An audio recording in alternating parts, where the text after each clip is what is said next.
Graça e paz a todos. Sou Tenório Cavalcante, dirigente da Escola Bíblica da Congregação Cajueiro, Igreja Rede Esperança, em São José da Coroa Grande, campo liderado pelo pastor Jadiael Rocha. Queremos pedir a você que se inscreva em nosso canal, deixa seu like, compartilha nossos vídeos, assim você nos incentiva a continuar trazendo vídeos e conteúdo da Escola Bíblica Cristã. Queremos dar algumas dicas, principalmente aos professores. A nossa dica é que não adiante a história do apóstolo Paulo. Não vai adiantar. A história da convenção do apóstolo Paulo será só na terceira lição. Só para você ter uma ideia, que na primeira lição a gente vai falar do mundo do apóstolo Paulo, o mundo que ele vivia, né, os tempos, os costumes, as ferramentas que ele tinha. A segunda lição vai falar de Saulo de Tarso, o perseguidor, vai falar como ele perseguia a igreja de Cristo, fazendo sofrer os servos de Deus. E só na terceira lição é que vai falar da convenção do apóstolo Paulo. Então, caro professor, cada lição tem o seu assunto próprio e você deve ater-se ao assunto da lição, tá certo? Eu quero dar uma dica aqui, gente. A nossa igreja na logomarca usa as cores verde e laranja. Então, meu marca-texto eu escolhi 2. O marca-texto verde e o laranja. Porém, como é que eu organizo os estudos? Não é? Eu sempre marco, tá? Ó, marcando com laranja, com verde, mas como é que você organiza? Quando eu marco com o marca-texto laranja, os assuntos didáticos, informações didáticas e teologicamente, informações importantes, eu coloco com laranja. E o verde, a aplicação pessoal, porque o comentarista sempre vai trazer uma aplicação pessoal para o aluno e para o professor. Então, as partes que são de informações teológicas didaticamente, eu vou no laranja, e as partes que o comentarista quer aplicar a mensagem ao professor e ao aluno, eu marco com verde, tá? Depois dessa dica, eu quero dar a terceira dica aos professores que procurem saber o período interbíblico. Talvez você diga que a lição anterior, que falava das histórias dos reis e dos reinados, não tem a conexão com essa, mas tem sim. Em Esdras capítulo 1, os 70 anos do cativeiro foram embora. Ciro veio para libertar o povo de Israel, o rei Ciro. Então, o povo de Israel voltou à sua terra. Tem uma ligação, porque Deus agora vai estar traçando um plano para que Jesus venha. Aí vai vir um profeta Isaías profetizando sobre a vinda, o reino do Messias, que vai vir, Jesus vem. E Deus ele está traçando um plano para que seu filho venha e prepara João Batista para abrir os caminhos, e ele vem, e Deus agora vai preparar um missionário para trazer o evangelho a várias nações.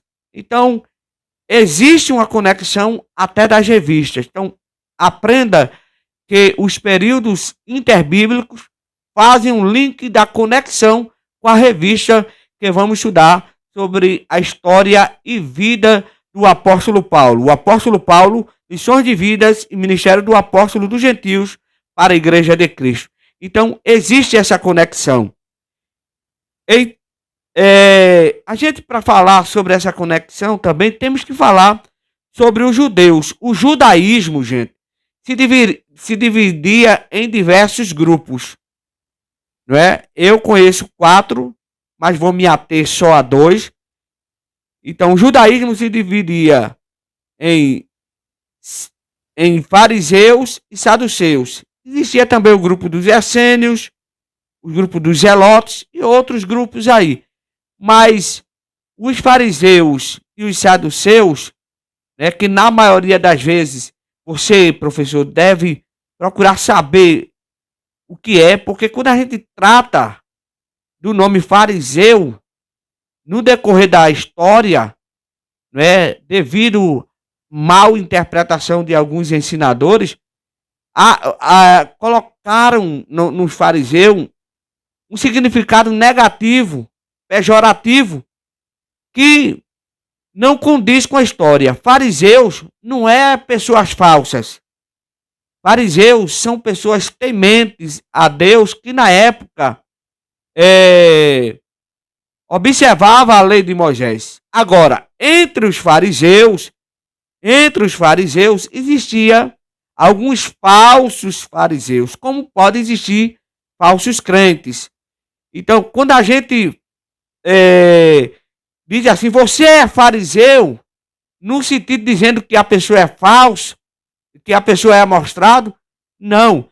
Quando Jesus chamou os fariseus de alguns fariseus, que ele não chamou todos, alguns fariseus de sepulcro caiados, eram os falsos fariseus, porque os verdadeiros fariseus eram tementes a Deus. E temos aí o mestre Gamaliel, que era um fariseu, né, muito temente a Deus. Parece que também Nicodemos, temente também a Deus.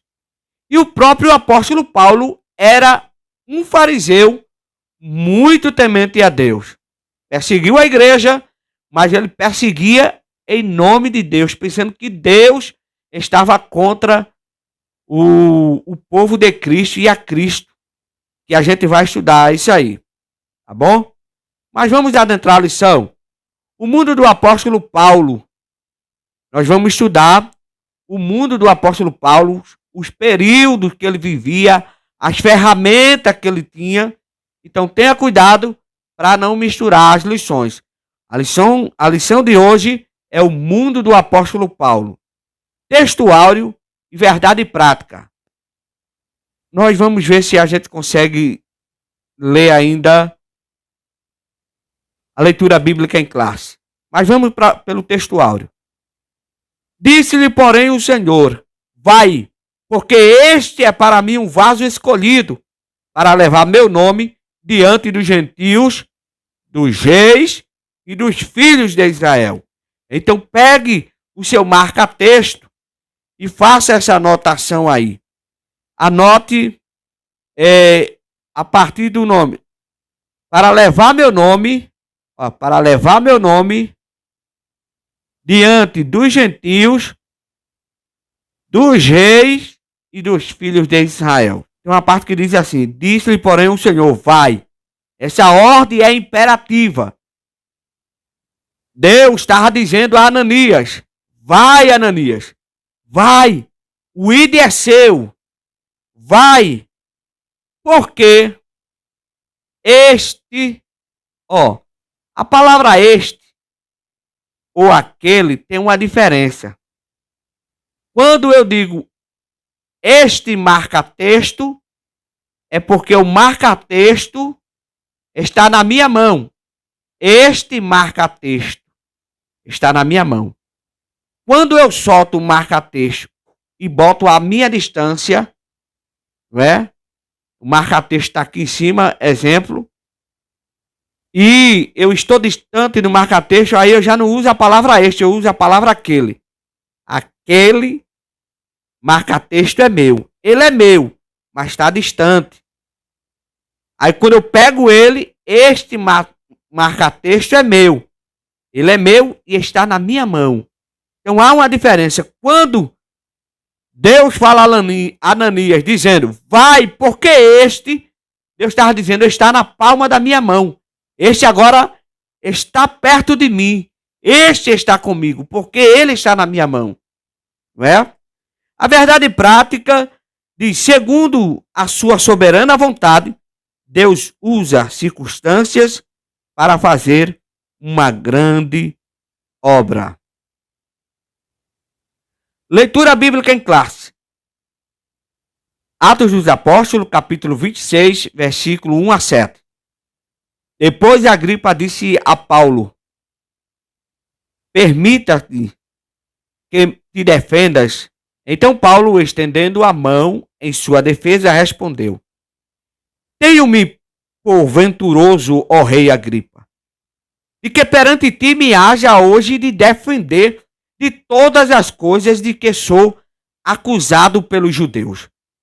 Mormente sabendo eu que tens conhecimento de todos os costumes e questões que há entre os judeus, pelo que te rogo que me ouças com paciência a minha vida, pois desde a mocidade, qual haja sido desde o princípio em Jerusalém, entre os da minha nação, todos os judeus a sabem, sabendo de mim desde o princípio, isso o que quiserem testificar, que conforme a mais severa seita de nossa religião, vivi o fariseu.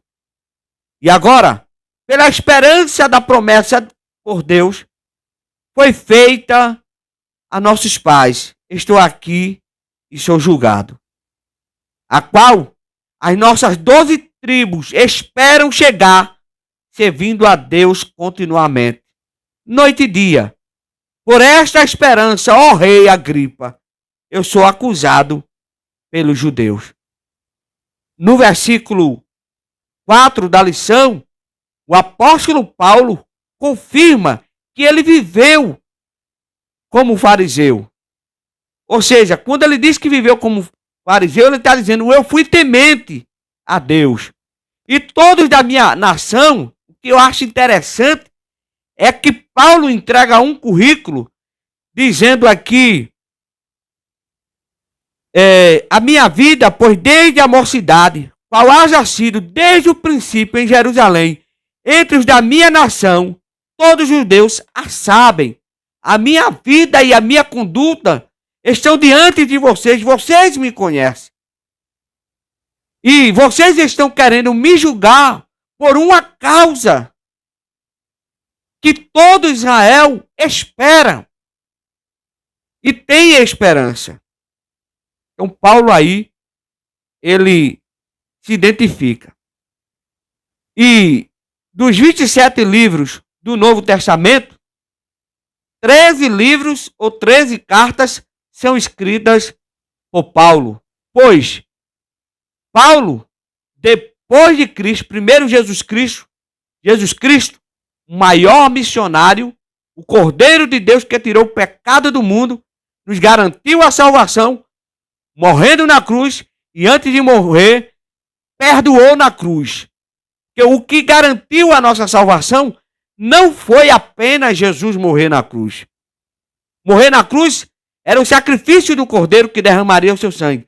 Mas o que fez Jesus nos salvar foi ele perdoar na cruz. Vamos para a introdução.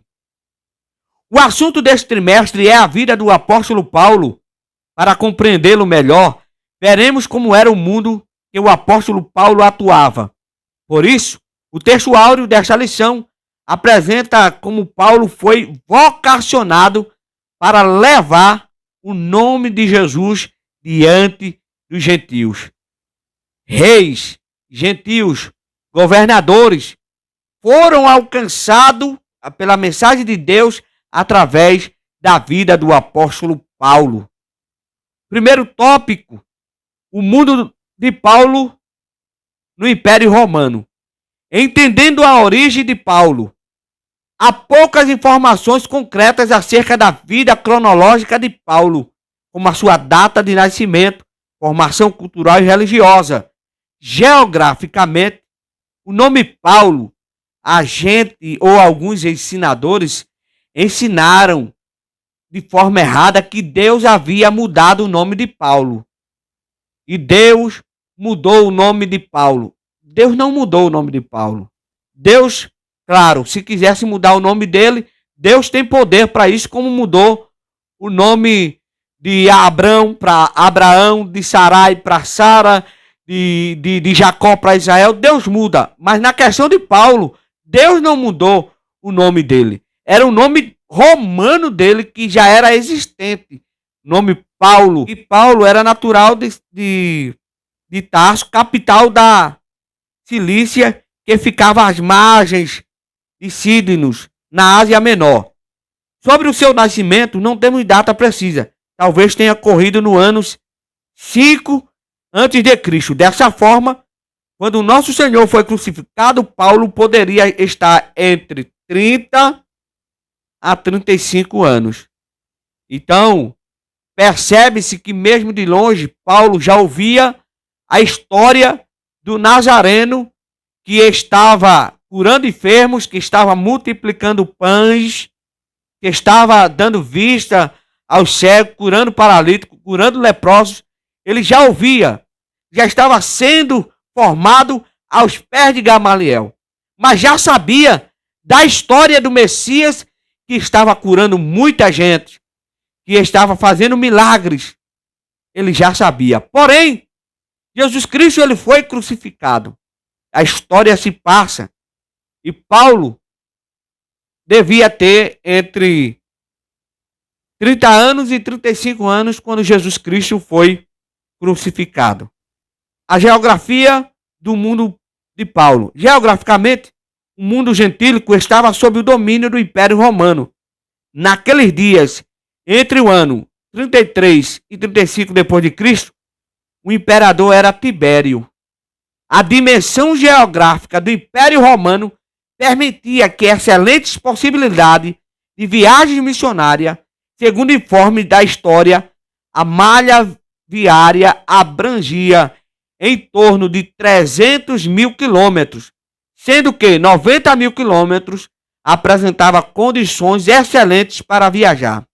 As estradas do Império, bem como as vias marítimas, foram de grande importância para a expansão da fé cristã. Então, o mundo geográfico naquela época estava abrindo as portas para diversas viagens, para diversas idas missionárias do apóstolo Paulo. Por isso devemos pensar nas oportunidades que Deus nos dá para a eficiência da evangelização urbana e do campo. A gente observa que estamos no mundo da tecnologia e hoje a internet está na grande cidade, mas está naqueles engenhos, naquelas taperas, naquelas casas. Já existe uma antena de internet, já existe cabo de internet, levando internet para os engenhos. Então, o mundo todo hoje está sendo alcançado por uma grande mídia através da internet, da tecnologia. Não é apenas TV. Hoje, na palma da sua mão, você pode ser evangelizado. Atos 9 mostra que a sua infinita sabedoria e paciência, Deus separou Paulo e o chamou a partir de uma experiência espiritual impressionante, bem diferente dos demais apóstolos. Por que bem diferente dos demais apóstolos? Jesus, quando chama os 12 apóstolos, Jesus ele desceu do céu para ensinar os 12 apóstolos. Para os apóstolos, que Jesus passou 3 anos ensinando, Jesus veio do céu para ensinar eles. Já com o apóstolo Paulo foi diferente. Jesus convidou Paulo para uma audiência no céu. No terceiro céu, Jesus chama Paulo e diz: olha, Paulo, vem para cá. Eles não querem aceitar o teu ministério porque diz que eu não te vi pessoalmente. Então, vem para cá. Pessoalmente, vem aprender de mim. E na leitura da Santa Ceia, ele diz: porque eu recebi do Senhor o que também vos ensinei. Então, quando Jesus veio, ensinou aos discípulos, aos apóstolos, com Paulo foi diferente. Sobe, Paulo, sobe aqui, ao terceiro céu que eu quero te ensinar, coisas inefáveis. E põe-te sobre os teus pés, porque te apareci por isso, para pôr por ministro e testemunha dos gentios, a quem agora te envio. Os gentios começam a receber o evangelho através do apóstolo Paulo. Nosso Senhor continua a chamar pessoas para o ministério. Precisamos estar sensíveis à voz do Espírito Santo a nos chamar. Esta lição nos mostra 3 mundos do apóstolo Paulo: o romano, o grego e o judeu. O apóstolo teve certa liberdade para peregrinar dentro do império. Ele também se comunicou na língua predominante da época, o grego koiné, bem como fez uso da vasta literatura do seu tempo. Paulo também era judeu. A moral judaica estava presente em algumas partes do império por meio das sinagogas. A soma de tudo isso serviu o Espírito Santo para que a vida do apóstolo fosse usada integralmente para a causa do evangelho no mundo gentílico. Por isso, dizemos que acerca da contribuição cultural, política e religiosa que o mundo atual nos dá para pregar. Então, Paulo podia transitar, porque ele tinha conhecimento e habilidade com os idiomas. E a gente deve aproveitar todo esse aparatos, né, todas essas ferramentas para a propagação do evangelho. Paulo teve uma formação básica em Tarso e posteriormente foi levado por seu pai, que era judeu e pertencia ao grupo dos fariseus em Jerusalém, para aprender e conhecer em profundidade a Torá aos pés do rabino Gamaliel. Aqui é possível refletir acerca do uso das principais línguas do mundo: inglês, francês, espanhol, mandarim, para a obra da evangelização. Então essas línguas, não é? Os idiomas são muito importantes para que o evangelho cada dia mais se propague. A realidade atual das diversidades culturais e religiosas pode abrir caminhos para que de maneira inteligente evangelizamos o mundo. Nos tempos do apóstolo Paulo, no Areópago de Atenas. Então, no capítulo 17,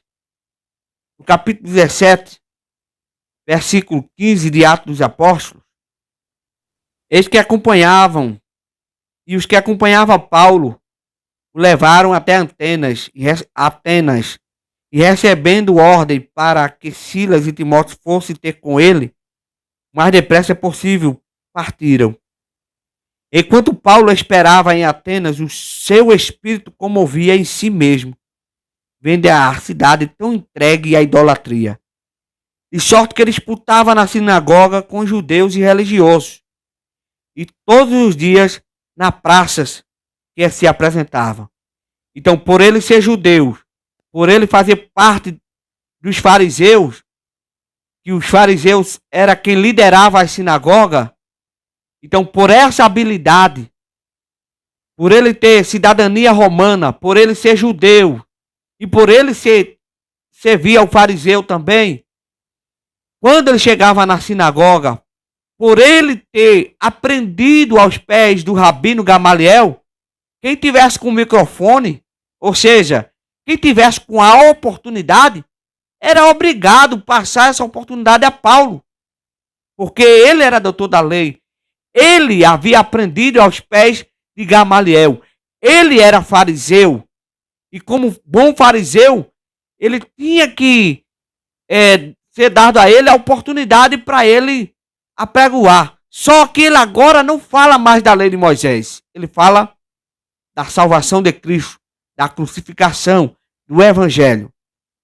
Então, caro aluno, caro professor, é muito importante você estudar a lição bíblica. Como eu falei, não vá adiantar os assuntos das lições. Vá se ater-se apenas à lição, porque tem vários conteúdos históricos. E lembre-se, quem não assenta para aprender, jamais se levantará para ensinar. Todas as segunda-feiras às 19 horas, espero vocês. Graça e paz. Participe da Escola Bíblica Cristã. Igreja Evangélica Rede Esperança.